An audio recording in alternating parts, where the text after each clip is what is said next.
Bapak,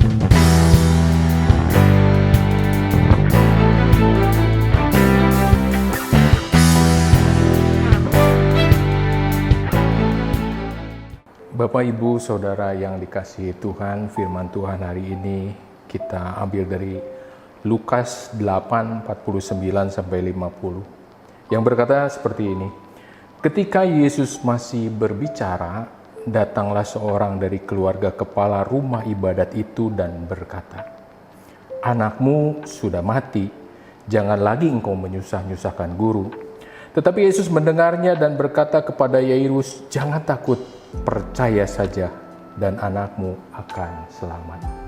Saudara, kalau kita baca, kita dengar peristiwa ini tentang seorang kepala rumah ibadat yang bernama Yairus yang sedang mengalami masalah persoalan ketika anaknya sakit dan hampir mati. Dia menghampiri Tuhan Yesus. Dia meminta pertolongan kepada Tuhan Yesus.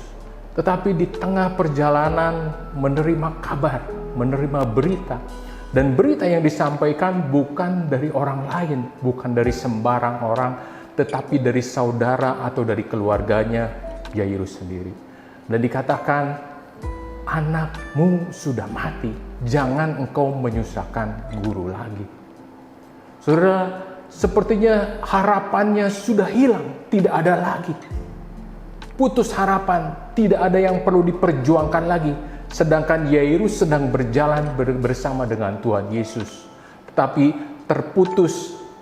tertahan dengan seorang wanita yang sudah 12 tahun menderita pendarahan, menjamah Tuhan Yesus dan dia mendapatkan kesembuhan.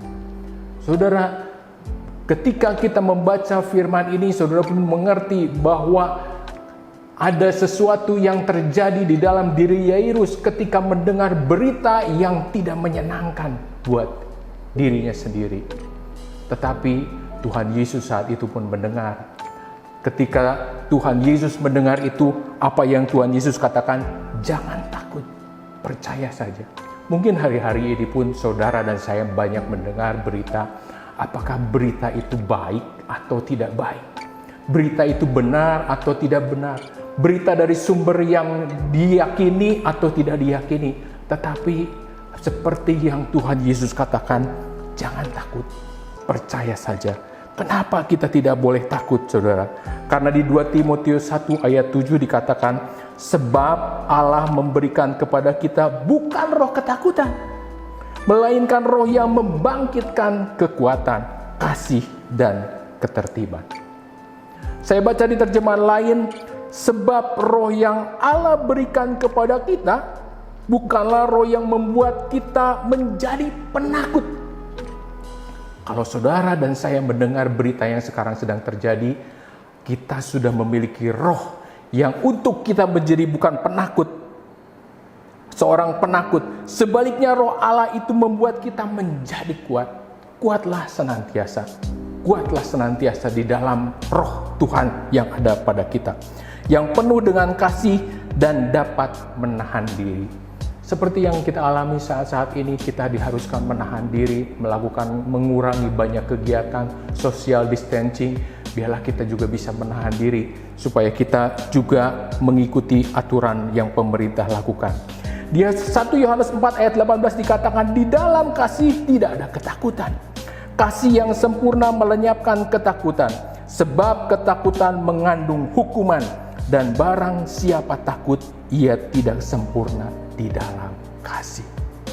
Saya kembali baca terjemahan yang lain, saudara, di 1 Yohanes 4 ayat 18 ini, yang mungkin bisa menjadikan kekuatan buat saudara dan saya. Kita tidak usah takut terhadap Dia yang mengasihi kita dengan sempurna. Tuhan Yesus telah mengasihi saudara dan saya dengan sempurna. Karena kasih yang sempurna itu meniadakan segala ketakutan akan apa yang mungkin dilakukannya terhadap kita. Apa yang sedang dialami saat ini? Janganlah pernah kita merasa takut, karena kasih Tuhan buat saudara dan saya begitu sempurna.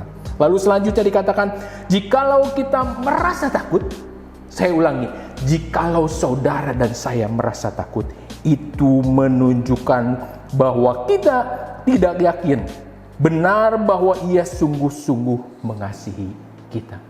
Kalau kita takut, berarti kita sedang tidak yakin bahwa Allah sedang mengasihi kita. Dia sudah berikan anaknya. Begitu besar kasih Allah buat saudara dan saya. Janganlah pernah ada takut di dalam kehidupan saudara dan saya. Ia tidak memberikan roh penakut. Sebaliknya, Dia memberikan roh yang menjadikan saudara dan saya kuat. Kalau kita takut, artinya kita sedang tidak percaya kepada Tuhan yang begitu sempurna. Berita apapun yang saudara dan saya dengar hari-hari ini, jangan pernah ada takut. Sebab takut itu adalah roh.